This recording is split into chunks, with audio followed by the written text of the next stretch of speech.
Hey YouTube, I wanted to talk to you today about a trending case, and that's the apparent assassination of United Healthcare CEO Brian Thompson. This is a rapidly developing case, and with all the news out there, I wanted to build a quick summary of the case based on the details we have so far. For those who are new here, my name is Blue, and I'm a Florida police officer with 10 years of experience. We talk all things true crime here, so if you're into that sort of thing, consider subscribing. Now let's get into today's case. Let's start by building a timeline. On Wednesday, December 4th, at 6:42 a.m., Brian is seen walking from his hotel to a nearby Hilton, where he was to attend a meeting with shareholders.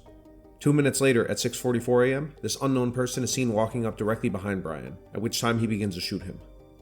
Brian was shot at least 2 times, once in the back and once in the calf, based on initial reports. During this attack, the shooter's gun appears to suffer some type of malfunction, causing him to fix it multiple times. Obviously, I cannot show you the footage in its entirety here on YouTube, but it is readily available online if you want to see the entire incident. After the shooting, the suspect then flees into an alleyway, hopping on what is reported to be a New York City electric bike, and is seen riding into Central Park. A later report by police state that the suspect was seen exiting the park just before 7 a.m. 12 minutes later, at 7:12 a.m., Brian, who had been rushed to a nearby hospital, was pronounced dead.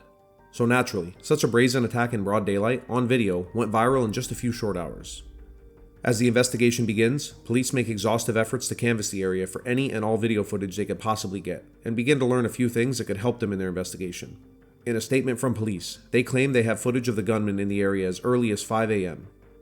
Additionally, at 6:17 a.m., they were able to locate footage of the suspect at an area Starbucks, where he makes a drink purchase in cash.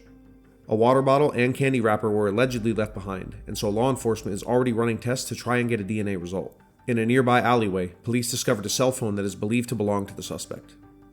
Now, if all of these turn out to actually belong to him, there is a great chance of an arrest being made. In addition to all this, the suspect, while staying in a nearby hotel, had been careful enough to ensure he covered his face in nearly every bit of surveillance footage available. However, police have been able to release 2 pictures. These 2 pictures they've released show a person of interest, with pretty good shots of his entire face. Now, numerous media outlets are saying this is the man suspected of assassinating Brian, but at the time of this video, police again have him listed just as a person of interest. But the pictures are good enough that law enforcement believes they will yield results when run through their facial recognition software. As the investigation continued throughout the night, it was discovered that the suspect was sharing his hotel room with 2 other males, although the results of this search were not made available, at least not yet. Back at the scene, detectives make a shocking discovery. On some of the rounds left on scene, the words "delay" were written on a live round, ejected when the suspect was cleaning his malfunction, and "depose" written on an ejected shell casing. One Reddit user was quick to point out that these words, in conjunction with Brian's job, likely were a reference to a book titled Delay, Deny, Defend: Why Insurance Companies Don't Pay Claims and What You Can Do About It. The user goes on to state that the words describe strategy used by major health insurance providers. Insurance companies delay paying for a claim, deny coverage for the claim, and defend why it was denied. According to a recent chart, United was the worst offender, denying an average rate of 32% of claims. And as it stands, this is all we know so far. Lots of potential evidence, but there has been no announcement of a suspect identification, and no concrete motive officially released. So let's start with one that everyone is talking about. Again, these are just my opinions based on the information available to all of us, as well as my own personal experiences.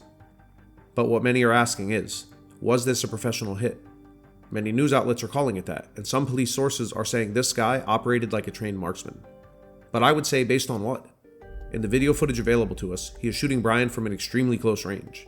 Despite shooting several times, we're told Brian was only shot twice, or at least twice, with the only confirmation being that he was struck in the back and calf. Some are saying that because the suspect knew how to clear a malfunction, he was highly trained. But racking the slide to clear a malfunction is not a highly trained function, but rather basic gun training. Most people could get to this level of proficiency in under an hour. Some are saying that the fact that the suspect used a suppressor was evidence that he was a professional. Now, many people know this today, but there are still those who believe that a suppressed gun sounds like this, when in reality it sounds like this. On average, a suppressor reduces the noise of a gunshot by about 20 to 30 decibels, meaning it's still an extremely loud event. Additionally, it's likely that a suppressor could have caused this malfunction, or at least an improper ammo type combined with the use of this suppressor. One would think that a professional would test his gun, suppressor, and ammo extensively to ensure that it worked without error before such a public assassination attempt. But even more than that, would a professional be so careless as to leave camera footage of his entire face, a water bottle and candy wrapper with DNA or fingerprints, and possibly most damning, a cell phone?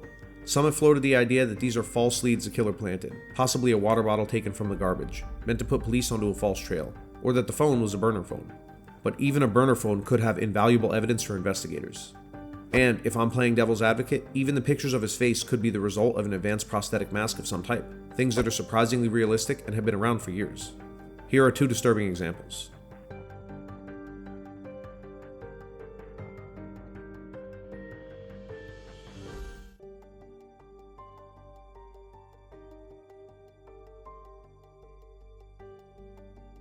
And what about motive? Some people think that the words left on the bullets indicate that this could be a revenge killing of some type. Considering what we discussed above, the delay, deny, defend tactic that is known to be used by insurance companies, in addition to United Healthcare denying double the claims of the average company, it seems very likely that the killer is someone who could have suffered personal loss of some type at the hands of a denied claim by United Healthcare. Maybe it's the result of a lost legal battle. Or perhaps this is an ideological killing, maybe somebody hoping to cause others to rise up against insurance companies that many Americans have very poor opinions of. Here's one example, a day after the assassination of Blue Cross Blue Shield announcing an alarming change. They state that starting next year, in certain states, it will no longer pay for anesthesia care if the surgery or procedure goes beyond a particular time limit. They will determine this amount using known metrics, such as physician work time values, from the Centers for Medicare and Medicaid Services, to target the number of minutes reported for anesthesia services. Imagine how cheap, stupid, and dangerous this idea sounds. And doctors and surgeons have already begun to sound the alarm, attempting to push back against the measures. Imagine your surgeon being under a time limit, as if the job is not already stressful enough, all because insurance will only cover the average time of a surgery? And then what if something happens, like in many surgeries, that results in it lasting longer? Complications aren't exactly rare. Well, at the announcement of the news, it didn't take long for posts like this to appear, identifying the current Blue Cross Blue Shield CEO.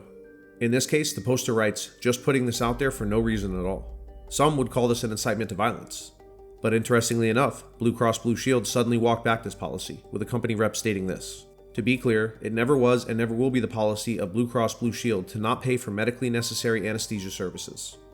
The proposed update to the policy was only designed to clarify the appropriateness of anesthesia consistent with well-established clinical guidelines. Now, before this reversal even went into effect, New York and Connecticut had already stepped in to stop the plan from going into effect. So, for better or worse, it looks like this incident has made at least one company rethink an obviously bad decision. But sympathy is extremely scarce for Brian. Just search any social media post on the topic. Facebook, X, Instagram, YouTube, all have thousands and thousands of comments, most making jokes about Brian being out of network or having his claim to life denied. United Healthcare reportedly recently implemented an AI algorithm to evaluate claims. According to a lawsuit, this AI had a 90% error rate, causing a majority of claims to be wrongly denied. In at least 2 cases, this denial caused the death of 2 elderly women who were, according to their attorney, denied medically necessary care. The lawsuit further alleges this was known, and yet the AI's use was continued anyway. Ask most people in America, and you'll always get some type of negative experience with any major healthcare insurance provider. Many Americans believe entirely that these companies prioritize profits over the health of their customers. After the news of Brian's murder spread, every major healthcare provider has stepped up personal security for their CEOs. But as the manhunt for Brian's killer continues, many wonder if we're in store for more violence. What do you guys think?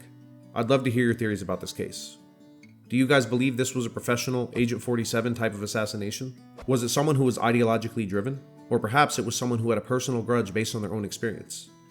In either event, I think we should remember that despite our feelings about big healthcare, or Brian in particular, he has loved ones who will be mourning his death, such as his wife and 2 sons.